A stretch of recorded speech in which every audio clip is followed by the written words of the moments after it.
የብርሃን ምንጣፍ ድባቢ ዘርጋ ትወጣለች፣ እየተበሰረች ትወጣለች ወደ ላይ ወደ ጌታው። ከዛስ ተመልሳ መጣ ቀጥ አይመለስም። ከዛም በኋላ ቀጣኛውን ዓለም መጠበቅ ነው። ፕሊዝ መሐመድ ታደርስ አንዴ መሐመድ ታዲያ እንዴት ነው ሰላምታ የሚመልሰው? መሐመድ እንዴት ሰላምታ ሊመልስ ይችላል እኮ? ሐዲሱ ላይ እኮ አነበብኩ እኮ። ስንቴ ነው እንትን የምንለው? ቅድም አላነበባችሁም እንዴ? ይመለስ በቃ አንዴ ከወጣች በኋላ አትመለስም እስከ ዘላለም ብለህ አልከኝ። መሐመድ ደግሞ ሰላምታ መልሳለሁ መቃብር ስለኛ አለ እኮ። አላህ ይመልስበታል። የሱን ይመለስበታል ተብሎ አይደለ? እዛ ላይ እኮ ተጠቅሷል። የሌሎቹ ግን አልተጠቀሰም። ኦኬ፣ ሌሎቹ አይመለስም። ካልተመለሰ እንዴት ነው እሱ የቤተሰባቸውን ቆጥ የሚሰሙት? ማለት መቃብር ስለሆነ እንዴት ነው እሱ የቤተሰቦቻቸውን ቆጥ የሚሰሙት? እንዴት ነው መቃብር ቅጣት በፊት አይደለ እንዴ? ነፍስ ከስጋቸው ካለ እሺ፣ ነፍስ ችግር የለም። ከቀብር ቅጣት በኋላ ነው በፊት ነው እኮ የዛኔ ማለት እንትን ነፍስ ስትመለስ መልካም። እሺ፣ ነፍስ ከስጋቸው ተለይታ ነው መቃብር ውስጥ የሚጮሁት? ይመለስበታል ተባለ እኮ። ምንድን ነው የምታወራው? አንድ ከወጣች በኋላ ወጣች ነው አልከኝ። መልሰህ ደግሞ ይመለሳል ትለኛለህ። ምን እያልከኝ ነው? ወጣች የምንለውማ እዚህ ዓለም ላይ ያለ ይወጣል። ከዛም በኋላ ይቀበራል። ከተቀበረ በኋላ ይመለስበታል። ይዘን ከዛ በኋላ ስለዚህ ነፍሱ መቃብር ውስጥ ከዛ በኋላ ትቀራለች። ለመላእክቶች ከጨረሱ በኋላ ጥያቄዎች ከተጠየቅ በኋላ አሁንም ይወጣል መልስ። ነፍሱ ይወጣና በቃ ከዛ በኋላ ትሄዳለች ወደ አምላኩ። እሺ፣ አልሐምዱሊላህ እንኳን ደህና መጣሽ። ልትመልስ ከሆነች እሱ ከቻለች ለምሳሌ በአንተ ላይ ትግባ። እንኳን ደህና ቆያችሁ። መልካም። የሙሴን ካንን ንግግር አሚን። ሙሴን ካን አልኩኝ፣ የሳሂህ ቡኻሪ ተርጓሚ ሙሴን አብዱራህማንን ሀሳብ ትጋሪያለሽ? አዎ እጋራለሁ። በእርግጥ እናንተ ከጀመራችሁ በኋላ ነው ወደ ማገባደጃ ላይ ነው የመጣሁት። ግን ያ ወደ መጨረሻ ላይ ያለውን እናንሳውና ናኪርና ሙንከር ከጠየቁት በኋላ ነፍሱ ተመልሳ ትሄዳለች የሚል ምላሽ ነው የሰጠው። ማለትም ነፍሱ ትወጣለች። ሞት ማለት ነፍስና ስጋ መለየት ነው አለ። ነፍሱ ትወጣለች። ከዛ ደግሞ መቃብር ውስጥ ሲገባ ነፍሱ ትገባለች። ከዛ ናኪርና ሙንከር መጥተው ይጠይቁታል። ከዛ በኋላ ደግሞ እንደገና ነፍሱ ትወጣለች አለ። በዚህ ሀሳብ ትስማሚያለሽ?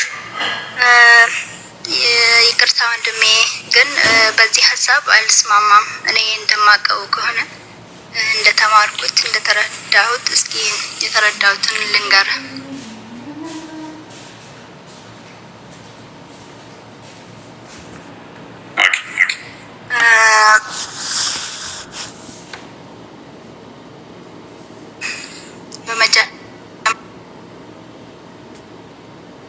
በመጀመሪያ ደረጃ የሰው ልጅ 3 ቤት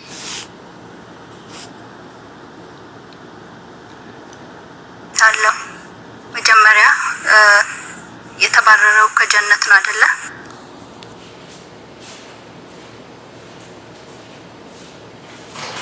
ቤታችን እዚህ አይደለም። እናንተም የምታውቁት ይመስለኛል። ስለዚህ ከጀነት እንደተባረራችሁ ታውቂያለሽ? አዎ፣ መጀመሪያ አባታችን አደም እና እናታችን ሀዋ ጀነት ላይ ነበር አይደለ? ከተፈጠሩ በኋላ ይኖሩ የነበረው የሚገባ። ከዛ በኋላ ብሉ አትብሉ የተባለውን ቅጠል በልተው ከጀነት ተባረሩ። እዚህ ይሄ ዱንያ ለኛ ቅጣታችን ነው።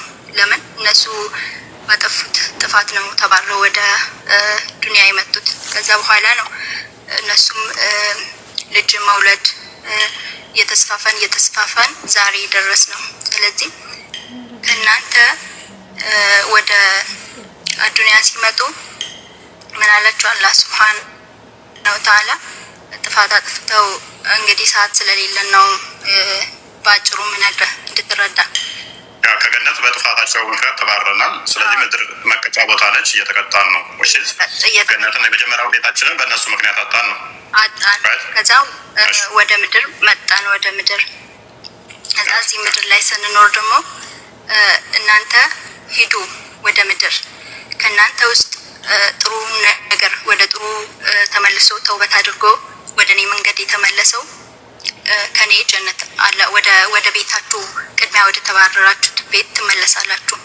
ከእናንተ ደግሞ ኢብሊስን ተከትሎ ደግሞ በጥፋት የቀጠለ ሰው ደግሞ መቀጫ እሳት አላችሁ። አየህ ጥሩ ነገር የሰራው ወደ ቤቱ ወደ ጀነት። ስለዚህ ከመጀመሪያ ቤት እንዴት እንደወጣችሁ ይሄ መቀጫ ቦታችሁ እንደሆነ እሱን ተሰማማን። እሺ ወደ መጀመሪያ ቤታችሁ ለመግባት ደግሞ ምን ማድረግ እንዳለባችሁ ነገርሽኝ። ፋይል መጀመሪያ ቤታችሁ ከመመለሳችሁ በፊት አሁን የመቃብር ቅጣት ሜቢ የምታውቂው ከሆነ የመጀመሪያ ቤት ሳገቢ ነው። የመጀመሪያ ቤት ወይንም ደግሞ ወደ ገነት ምገቢው ከትንሳኤ በኋላ ወይንም ከቂያማ በኋላ ነው አይደለ? አዎ ሰው ከቂያማ በኋላ ከሆነ ቂያማ ላይ ከመድረሱ በፊት ድልድይ አለ። አሁን የሞቱትና እስከ ቂያማ ድረስ ባለው መካከል ክፍተት አለ። ሰው መቃብር ውስጥ ያሉት እንደሚቀጡ ታውቂያለሽ? ማለትም በተለያየ ዘንዶ እንደሚበሉ፣ በመዶሻ እንደሚቀጠቀጡ፣ ሽብልቅ ጆሯቸው ውስጥ እንደሚገባ ምናምን ነገር በትልቅ የተራራ የሚያክል ድንጋይ አናታቸው እንደሚፈጠፍጣቸው፣ ለምሳሌ ሽንታቸውን በስርዓት ማይሸኑ ማያደራርቁ፣ እንደዚህ አይነት ነገሮች አሚት ያወሩ ብቻ እንደዚህ አይነት ነገሮች በመቃብር ውስጥ እንደሚቀጡ ታውቂያለሽ? እሱን ደግሞ እንግዲህ እስልምናን በእርግጥ በደንብ ዲፕሊ ባላውቀው እስከማውቀው ድረስ የቀብር ቅጣት የሚባለው ቀብር ራሱ በርዘክ ነው የሚባለው። ኑሮ አለ እዛ ውስጥ። ቀብር አንድ ማለት አሁን ዱንያ ላይ እንኖራለን አይደለም? ዱንያ አንድ ቤት ነው።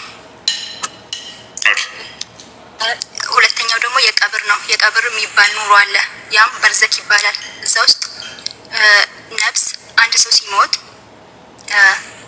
የኸይር ነገር ከሆነ የሰራው እዛ ቀብር ውስጥ ከሞተ በኋላ ከዚህ ዱንያ እንግዲህ በሞት ለቀዋል፣ ዱንያን በሞት ማለት ነው። ወደ ቀብር ይሄዳል። ቤተሰቦቹ ከቀበሩት በኋላ ነኪርና ሙንከር መጥተው ይጠይቁታል። ነፍሱ ይመለሳል ቀብር ውስጥ እና እነሱ ጠይቀው ጥሩ ነገር ከሆነ የሰራው መልሱን ይመልሳል። ምንድነው ዲንህ? ወደ እናንተ ከሰዎች ውስጥ ወደ እናንተ የመጣው መልእክተኛ ስሙ ማን ነው ተብሎ ይጠየቃሉ። እነዚህን ተግባራት እነዚህን ጥያቄዎችን ከመለሱ ነፍሳቸው ሲጀመር ቀብር ውስጥ ነፍስ አይወሰድም፣ ከነሱ ጋር ይኖራል እስከ መጨረሻ እስከ ቂያማ ድረስ ማለት ነው። ግን ስለዚህ በህይወት አለ መቃብር ውስጥ ማለት እንችላለን። ሰውየው አዎ ቀብር ውስጥ በህይወት ነው የሚኖረው። ለዛ ነው የሰውንም ክቴ ምናምን የሚሰማው፣ ግን መናገር አይችልም። ቆፍረን ስናወጣ እንደምን አናወጣውም? ዛሬ ቆፍረን ለምን እንዴት እናወጣዋለን? ዱንያን እኮ ለቋል። የዱንያ ህይወት እኮ አይደለም፣ ሌላ ህይወት እኮ ነው። ይሄ የበርዘክ ህይወት እኮ ነው። ቆይ አሁን ሞትን ድፋይን ስታደርጊው ሞት ማለት ነፍስና ስጋ መለየት ነው አይደለ? ከዚህኛው ህይወት የተለየው ነፍስና ስጋውን የተለየው አይደለ?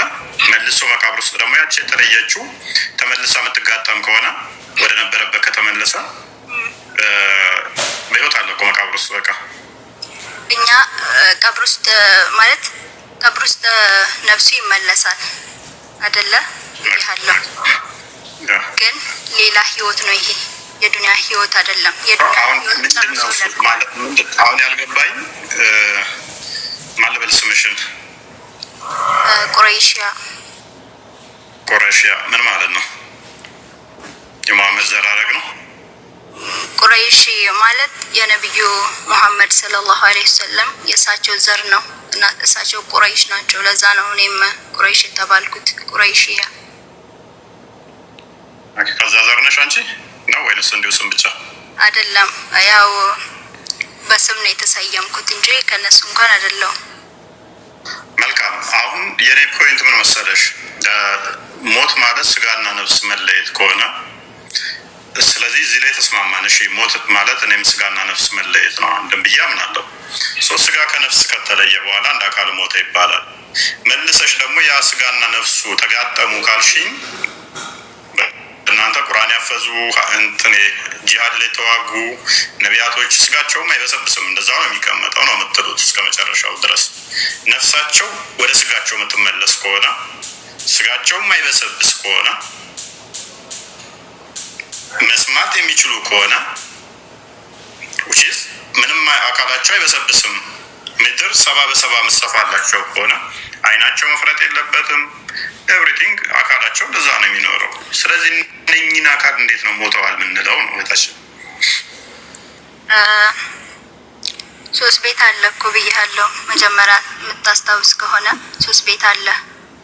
ይሄ ሰውዬ ከዚህኛው ጋር ምን ከዚህኛው ከሰውነት መበስበስ ጋር ምንም አሁን እኮ ከመጀመሪያው ቤታችሁ ወጣችሁ ሰዋት ወደዛኛው ለመመለስ ምን ማድረግ እንዳለባችሁ ነገርሽ። እሱ ላይ ችግር የለብኝም ተስማምቻለሁ። በመቃብር ውስጥ ደግሞ መስማት የሚችሉ ከሆነ ሲደበደቡ ሲመቱ የሚያማቸው ፊልም ያደርጉ ከሆነ ያ የተለያቸው ነፍሳቸው ከስጋቸው ጋር የሚጋጠም ከሆነ እንዴት ሞተዋልስ ልንል እንችላለን? ሙታንስ አይሰሙምስ ማለት ይቻላል ወይ? ይሰማሉ እኮ እየሰሙ ነው። እንዴት መሰለህ ደግሞ አንድ ሐዲስ ቁርአን አለ ባይዘ ቀጥይና ቁርአንም አለ ነፍሳቸውን በሞት ጊዜ ቁርአን ላይ በሞት ጊዜ አላህ ነፍሶችን እንደሚወስድ የሚናገር አለ። እኔስ ግን እዛ ውስጥ ብዙም ላስጨንቅሽ አልፈልግም። ግን እዚህኛው ላይ እያነሳሁት ላይ ቀጥይበት እስኪ ነፍሳቸው እዛው ይቀራል ስላልሽ ነፍሳቸው እዛው የሚቀር ከሆነ ስጋቸውም አይበሰብስ አጥንታቸው እንደዛው የሚሆን ከሆነ በመቃብር ውስጥ ካሉ እነኝን አካላት ሞቱ ማለት ይከብደኛል። ቤት ነው የቀየሩት። እዚህ ቤት ውስጥ ነበሩ። አንቺ እንዳልሽው 3 ቤት አለ እስከነ ህይወታቸው መቃብር ውስጥ አሉ የሚለው ነው የሚያስማማ።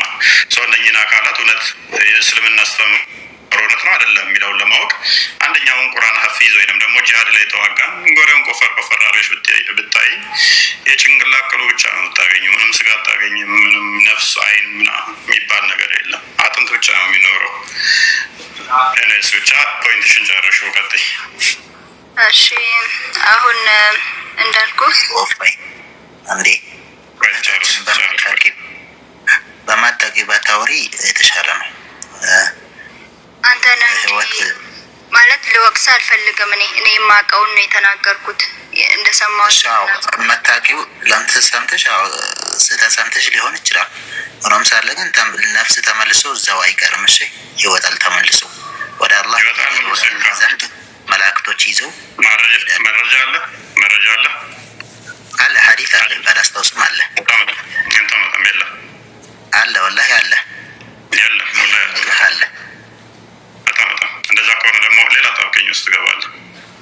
ምክንያቱም መላእክቶች ይወስዳሉ ነፍሱን ወደ ላይ መላእክቶች ነፍሱን ወስደው አንዴ ቆይ ልጠይቅህ ሙሲን ልጠይቅህ። እሺ ኦኬ ሩሁን ይወስዳል። እሺ አይ ነው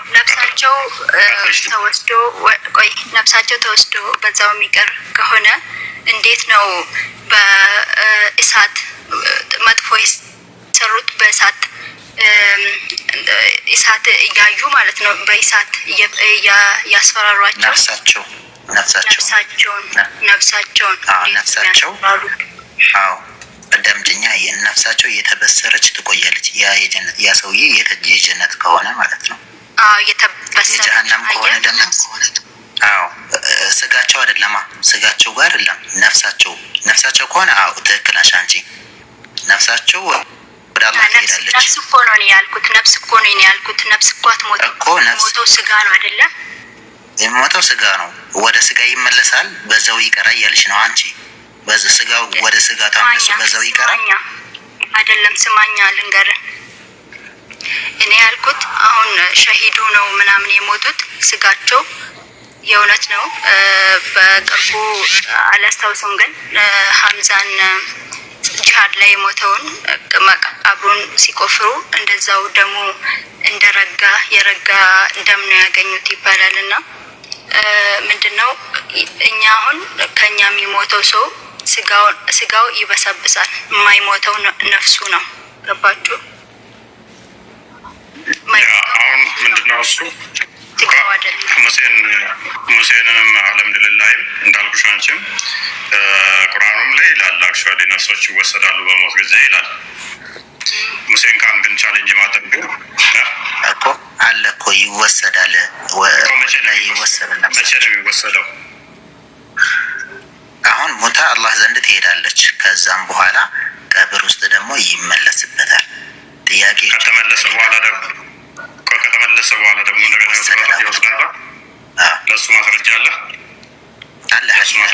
ቁርአን ባላውቅም አለ ባላስታውስም አለ። ሐዲስ ሳሂህ ሙስሊም 872 ላይ አለ ነፍስ በሁለት መላእክቶች እንደሚወሰድ ሩህ እንደምትወሰድ ይናገራል። ወይም ደግሞ ቁርአን 3942 ላይ ይናገራል።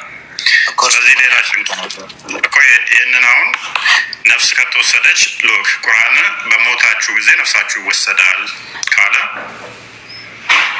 ደግሞ መልሰ ነፍሶች በመቃብር ውስጥ እንዳሉ ከተነገረ ግጭት ነው።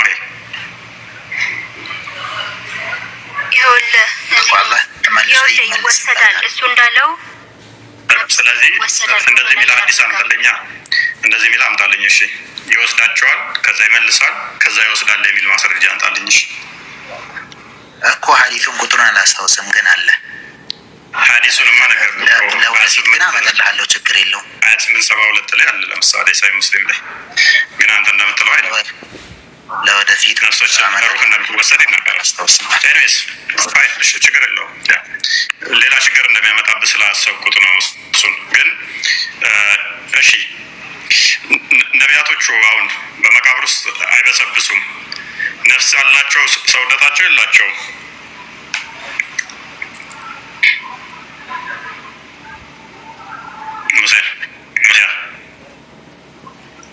የትኞቹ የሞቱት ነቢያቶች ሁሉም አይበሰብሱም ብላችሁ ታምኑ የለ እንዴ? በስብሰዋል አይሚን ነፍሳቸው አለ የለም? ነፍሳቸውማ አይኖርም። የሞተ ሰው ነፍሱ አንዴ ጥያቄ ይጠይቅና ከበዛው ይወሰዳል፣ ከዛ አይመለስም። አንዴ ይወሰዳል፣ ከዛ በኋላ ስጋቸው ብቻ መቃብር ውስጥ ነው።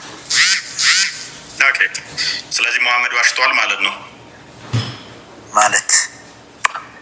ምክንያቱም ሚራጅ የደለታ ሚራጅ በተጓዝኩ ዕለት አለ እንትና ሙሳ በመቃብር ውስጥ ቢዚ ነበረ ጸሎት በማድረግ ይላል። ስለዚህ የዋሸ ነው። እስቲ እንትናው ክፈት ውስጥ አልካለ ኦኬ እንትና ሶሪ ቃል ክፈትልኝ። ሳሂህ ሙስሊም 75 ቢት 23 75 ቢት ነው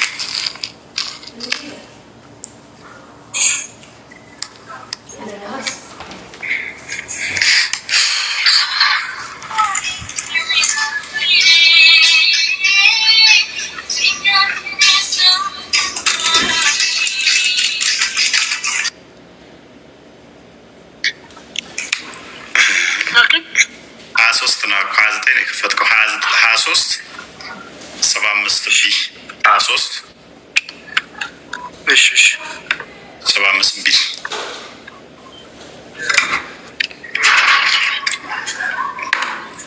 ወለ ቢዚ እስኪሆን ድረስ ነበር ጸሎት ሲያደርግ የነበረው መቃብር ውስጥ ይላል። እረፍት አልባ ሆኖ በጣም በቃ ቢዚ ሆኖ ሰው ቢዚ ከሆነ ደግሞ ጸሎት የሚያደርግ ከሆነ ደግሞ ቅድም እንደ እንትና አብርስ ብሎ ነው የሚያምነው። ነብይ ደግሞ ለዛ አይደለም የሚለው። ከቺና አዲስ አንብባት እስቲ ቀይሮ እስቲ ቀይር ይችላል። ናታን ያንብበልን። ናታን አንብበልን።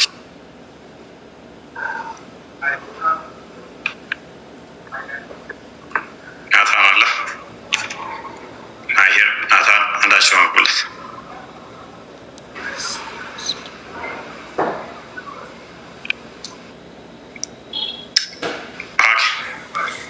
አረብኛው ነው እንግሊዘኛው? እንግሊዘኛው ነው አይደለስ? ደስ ያላስ አረብኛው ከርብ አራ ወደ እንትን መልስ ወደ እንግሊዘኛ። እሺ ወይም አማርኛ አድርግላችሁ።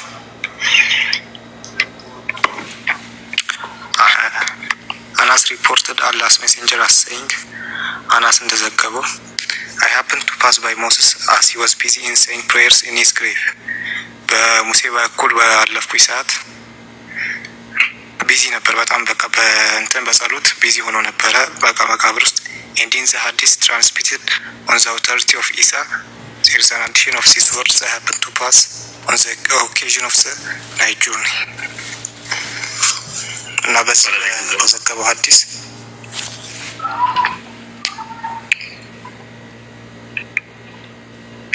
ሙሴን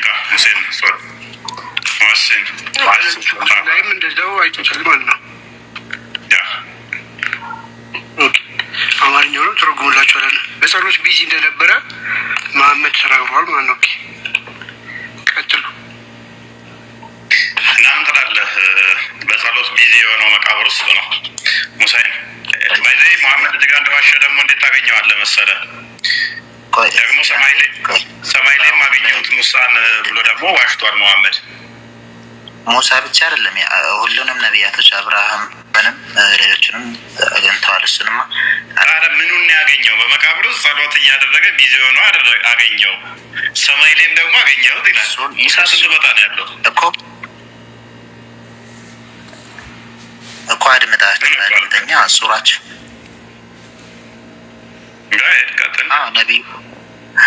ነቢዩ አለይሂ ሰላቱ ሰላም እዚህ ጋር ሁሉንም ነቢያቶች ሚዕራጅ ሌሊት ሚዕራጅ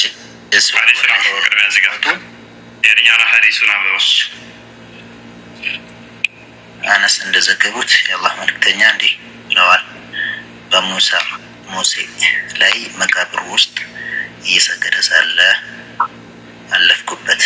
በዒሳ በተላለፈው ሐዲስ ነው ምንድን ነው የሚለው?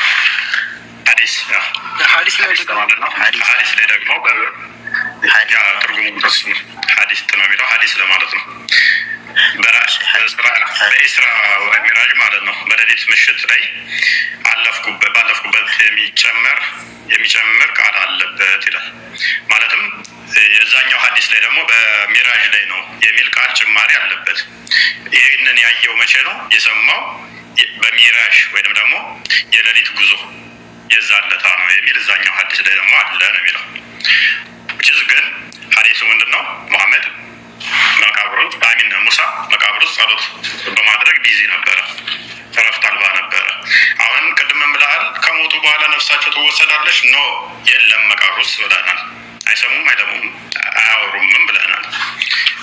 እዚህ ጋር ደግሞ ጸሎት በማድረግ ራሱ ቢዚ ነበር ይለናል። መሐመድ ደግሞ መልሶ ሰማይ ላይ ሙሳን አገኘሁት ይለናል። መልሶ መቃብር ውስጥ ጸሎት ውስጥ በማድረግ ቢዚ ነበር የዛለታ ይለናል። የኛውን ሐዲስ አላውቅም እንትን ይመለስበታል። ከዛም በኋላ ነፍሱ ይወሰዳል ነው። አሁን አስቸጋሪ ነው። እሺ መሐመድ መቃብር ላይ ሲያልፍ በመቃብር ሲጮሁ ሰምቷቸዋል። እሱ ልስታቃላ መቃብር ሲጮሁ ሽንት ነክቷቸው ሲቀጠቀጡ ሰምቶ ቅጠል ቆረጠና ቅጠል ላዩ ላይ ያደረገ መቃብራቸው ላይ። ከዛም ምን አለ? ይህ ቅጠል እስከደረቀ ድረስ ከመቃብር ቅጣት ይከላከልላቸዋል አለ። ምን ሲሉ ሰምቷቸው? በመቃብር ውስጥ እየተቀጠቀጡ ሲጮሁ ሰምቷቸው ማለት ነው። ስለዚህ አላህ ሱብሓነሁ ወተዓላ እንዳሳወቃቸው ይነገራል። እማቀው አላህ ሱብሓነሁ ወተዓላ አሳውቋቸዋል። ይሄ ሰውዬ ሐዲሱ እንደሚለው ይሄኛ ሰውዬ የተቀጣጠለ ነው ወይስ ደግሞ ቀብር ውስጥ እንትን እየሆነ ነው እየተቀጣ ነው ብሎ ተናግረዋል። ግን አላህ ሱብሓነሁ ወተዓላ አሳውቋቸው ነው እዛ ላይ እንትን የሆነው ለወደፊት። ስለዚህ መቃብር ውስጥ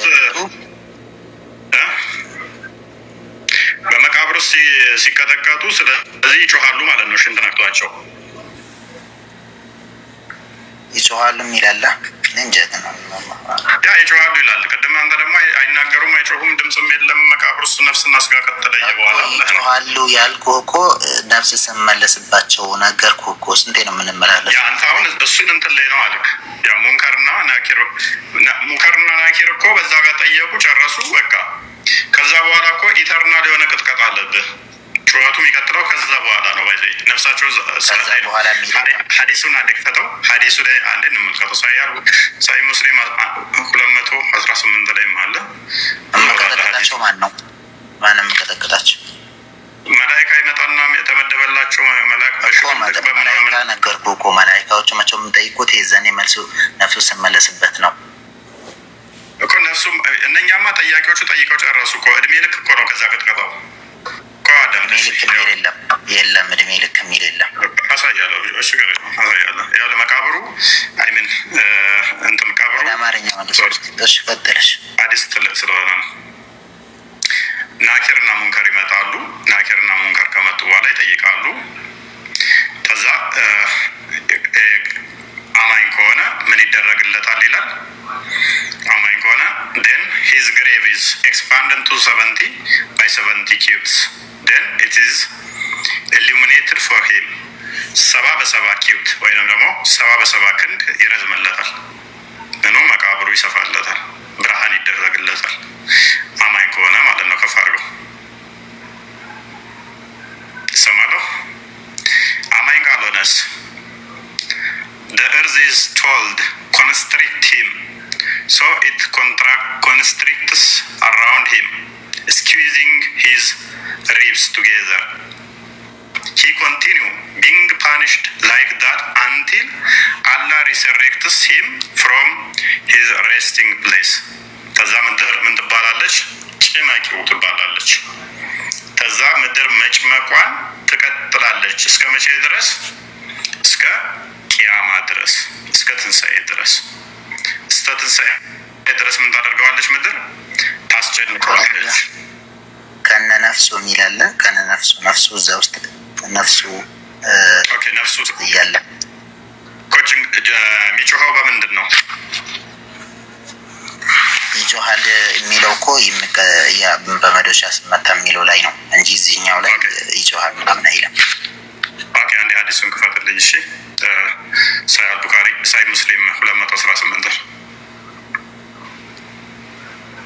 ቅድም ያነሳውን ይቅር በሽት ምክንያት ቅጠሉ የሚያስቀምጥበት ያቃጠልሽ እሱን ነው የፈለኩት እኔ። እሺ ይኸው እንደምን ይላል ሀዲሱ። ኢብን አባስ የመሐመድ ያጎቱ ልጅ ነው። ሲያስተላልፈው እንዳስተላልፈው ይላል በመዲና በመካነ መቃብር አለፈ መሐመድ ማለት ነው። በመካነ መቃብር አለፈ። የሁለት ሰዎች ምን ሰማ ይላል? ድምፅ ሰሙ። በቀብር ውስጥ እየተቀጡ ነበረ። ነቢዩ አለ እንዲህ አሉ፣ እነኚህ ሁለት ሰዎች ይቀጣሉ። የሚቀጡት ግን በአዳጋች ጉዳይ አይደለም። ከዚያም እንዲህ አሉ፣ አንደኛው ከሽንት አይታቀብም ነበረ፣ ሌላው ደግሞ ነገረኛ ነበረ። ከዚያም እርጥብ የተምር ቅጠል እንዲመጣላቸው አዘዙ። ለሁለት ሰነጠቁ። በአንዱ ቀብር ላይም ከፋፍሎ ማለት ነው የቅጠሉን ለሁለቱ ላይ አኖረባቸው። ከዛ የአላህ መልእክተኛ ሆይ ይህ የሰሩት ለምን ይሆን ተብሎ ተጠየቀ። ቅጠሉን ማስቀመጠው እነኚህ ሁለት ቅጠሎች እስካልደረቁ ድረስ የቀብሩን ቅጣት ያቃልልላቸዋል የሚል ተስፋ አለኝ ብሎ አስቀምጡ። አየህ፣ ለረጅም ጊዜ እየተቀጡ ነበረ ማለት ነው። ቅጠሉም እስከሚደርቅ ድረስ ምን ያደርግላቸዋል? ቅጣቱን ያቃልላቸዋል ብሎ ቅጠል አደረገለት መቃብሩ ላይ ማለት ነው። በምን ሲያልፍ? በመቃብሮች ውስጥ ሲያልፍ። ስለዚህ ልክ እንደተቀበረ የሚል አይደለም። ወይንም ደግሞ ልክ እንደተቀበረ ናኪር እና ሙንከር ወዲያው መጥተው ጠየቁት፣ ከዛ ወደ ነፍሷ ትወጣለች። እንደዛ አይደለም። እኔ በጣም የሚገርመኝ ደግሞ መፍትሄው ነው ማለት ነው። ያ መፍትሄው እንግዲህ ይቀጥላል። ቅጠሏ ስትደርቅ የምር ቅጠል ቶሎ አይደርቅም፣ ይሻላል። አንድ 3 ቀን 4 ቀን ሊቆይ ይችላል። ከአንድ 3-4 ቀን እረፍት በኋላ ደግሞ ይወገሯታል። ግን መፍትሄው ነው ትልቅ መፍትሄ። ቅጠል አመጣና ምን እየሰራ ነው ሲሉ መቃብሩ ሲቀጠቀጡ ሰምቻለሁ። ይሄን ቅጠል መቃብሩ ላይ አድርጌያለሁ። ቅጠሉ እስከሚደርቅ ድረስ ይከልልላቸዋል። ቅጠሉ ሲደርቅ እስከደረቀ ድረስ ከዛ በኋላ ይቀጥላል። አሁን ጥያቄው ቅጠል የዘንባባ ቅጠል መቃብር ላይ አድርገህ ከዛ ቅጣቱ እንትን ይልላቸዋል። ሽንታቸውን በስርዓት አላጸዱም ነበረና እየተወገሩ ነው፣ እየጮሁ ነው መቃብር ውስጥ። ባይዘ ከሽንት ጋር የተያዘ ያስታውሳለህ?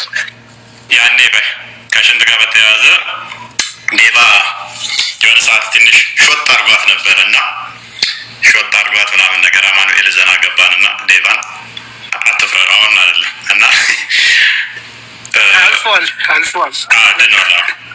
ዶክተሩ ከአማኑኤል እንትን ካሉ ጋር ትንሽ ካላቸው ጋር አብሮ እየታከመ ነበረ። 20 ነበሩ። ከ20 ውስጥ ዴቫ አለች። ከዛ ዶክተሩ ለማጣራት ሽንት ቤቱ ላይ ግድግዳው ላይ በር ሳለና ሽንት ቤት መጠቀም የምትፈልጉ ተሰለፉ አለ። ከዛ በበሩ አይደለም በግድግዳው ላይ ነው ስዕል ሳለና በራስ እንደበር ሽንት ቤት መሽናት የምትፈልጉ ይሄ ነው በሩ ተሰለፉ አለ። ሁሉም እያዩ ተሰለፉ ግድግዳው ላይ። ዴቫ ድክም ይላል ለብቻው ቆሞ ድክም ይላል። ዶክተሩ ቼክ ሊያደርግ ነው ማንኛውን የሚያየው ማንኛው ያውቃል በሩ ያለው ብሎ ግድግዳውን ትቶ አንሄዳል ማን ነው በደንብ የተሻለ ብሎ ለማጣራት ነው። ዴቫ ክትክት ብሎ ይስቃል። እንዴት እዛ ተሰልፎ አላደነቀኝም አይዲያ እንደ ጭንቅላቴን ግን አላደነቅኩም የዛ ሰዓት ላይ ስላደነኩ ነው። ከዛ በኋላ ዴቫ በቃ ዶክተሩ እውነትም ዴቫ ተሽሏታል በቃ ምናምን ብሎ ዶክተሩ ተስፋ አለን ስለዚህ ያውቃል ግድግዳው ሽንት መግቢያ እንዳልሆነ ብሎ ለምንድን ነው የምትስቀው እየሳቅባቸው ነው ሲለው እንዴት አያስቅም እያቸው እነኛ ሁሉ ምን አይነቶቹ ነው ተሰልፈዋል ቁልፉ እኮ እኔ ጋ ነው አለች። ዶክተሩ ይጠብቃል ያለ ቁልፍ በር ተቆልፎ ተሰልፎ ይጠብቃሉ ቁልፉ እኮ እኔ ጋ ነው እና አሁን አይደለም ድሮ ነው። እናንተ ተሽሎኛል ደግሞ አሁን እሺ ድሮ ነው እና ሰው ላይ ለላቸው ላይ ልታሽና ማለት ነው። ኧረ አልተሻለህም ዶክተሩ ያለህን ረሳሁ እንደ ከዛ በኋላ ዶክተሩ ከዛ በኋላ የሽንት ምርመራ ማድረግ አለብህ እንዲያማ ከሆነ ወይንም ሽንት አልመጣም ማለት ነው አለው። ከዛ በእንግሊዝኛ ነው ያለው ሽንት ምርመራ ማድረግ አለብህ የሚለው በእንግሊዝኛ ስለሆነ ዩሪን ቴስት ማድረግ አለብህ ሲለው ቴስት ምትለዋና የሰማው በደንብ ቴስት ማድረግ አለብህ ሲል ዶክተር እኔ ያላጠናሁም ሳላጠና አልፈተንም ማለት እና ተሽለኛለት ሳታት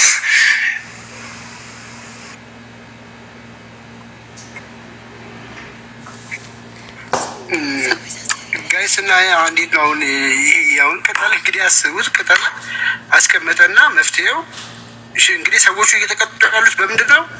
አንደኛ በሽንት ነው። በሽንት ሽንቱ ሲሸና ንጽህናውን አልጠበቀም። በነገራችን ላይ እኔ ሰሃባዎቹን ለምንድን ነው መሐመድ ሲጸዳዳ ሽንት ቤት ጣራ ላይ ቁጭ ብሎ የሚያዩት ነበር ታውቃለህ? የዚህ ያህል የሚያስቀጣ ከሆነ እነዚህ ሰሃባዎች ጣራ ላይ ተደብቀው መሐመድ አሳያቸው እናት ሰው ነውር ነው ነውር አይደለም? ነውር ነው። ኦኬ የመሐመድ ሚስቶችን ታዲያ ለምንድን ነው ዑመር ተደብቆ የሚያያቸው? ሲጀመር እኔ ሀዲሱን ከየት እንዳመጣችሁ ለራሱ ባህሪ እኮ ነው። ሂጃብ የሚወረደው እኮ ዑመር ተደብቆ እንትና ሳውዳን እያየ አስቸግረው እኮ ነው። እባክህ ሚስትህን ተሸፈኝ በላት እያለ ቆይ ቁጥሩን ከያዝን ችግር የለውም። ሌላ ቁጥሩን ብቻ መያዝ ባክ እናድርግና ሙሴን ባክ እናድርግና እስኪ እናንተ ትንሽ ቆያችሁ ቱ ከማልን እስኪ ትንሽ ቱ ከማል ስቱዲዮ አንተ ችግር ምንድን ነው? ወይም ትረብሻለህ? አሁን እንኳን ደህና መጣ።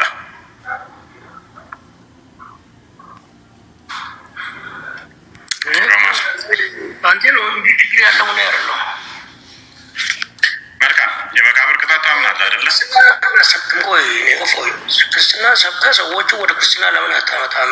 በእስልምና ጀመር ካሁኑ ነው ሌላ ታቢያ ውስጥ ገባለህ። የመቃብር ቅጣት ታምናለህ?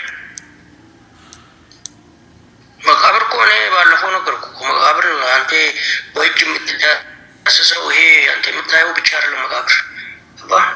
አንተ ችግር ሁሌም 2 ዳይሜንሽን አለ 3 ዳይሜንሽን 4 ዳይሜንሽን ምናምን ብለህ አላህንም 4 ዳይሜንሽን 3 ዳይሜንሽን መቃብር ነው የምታውቀው አንተ።